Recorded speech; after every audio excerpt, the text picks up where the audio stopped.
దేవేంద్రుడు, కామధేనువు, మహర్షి సంఘాలు అందరూ సముత్సాహంతో శ్రీకృష్ణునికి గోవింద పట్టాభిషేకం చేశారు. ఆ సందర్భంలో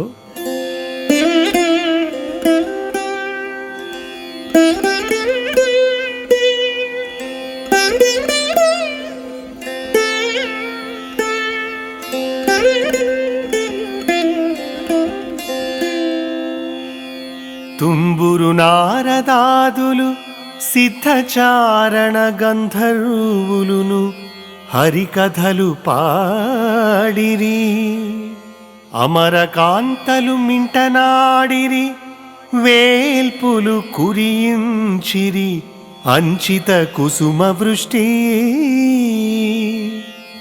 జగములు మూడును సంతోషమును పొందే, కుర్రుల చన్నుల కురిసె పాలు.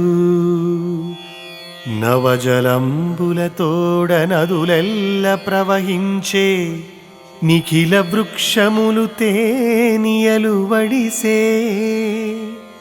సర్వలతికల ఫల పుష్పచయముల మరే, పర్వతంబులు మణిగణ ప్రభల నొప్పే.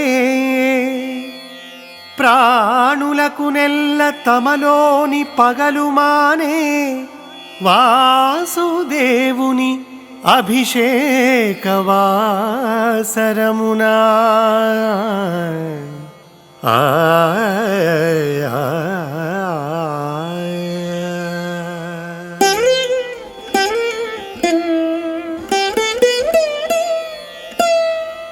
తుంబురుడు, నారదుడు, సిద్ధులు, చారణులు, గంధర్వులు మింటిలో హరికథలు పాడినారు.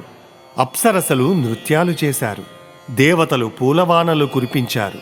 3 లోకాలు సంతోషం పొందాయి. ఆవులు కుండల కొద్దీ పాలిచ్చాయి. నదులు తేటనీటితో చల్లగా మెల్లగా ప్రవహించాయి. చెట్ల నిండా తేనెపట్టులే. తీగలు పరిమళభరితములైన పూలతో అలరారినాయి. కొండలు మణులతో కాంతులను విరజిమ్మాయి. ప్రాణులన్నీ పగలుమాని చిలిమితో బ్రతుకసాగాయి.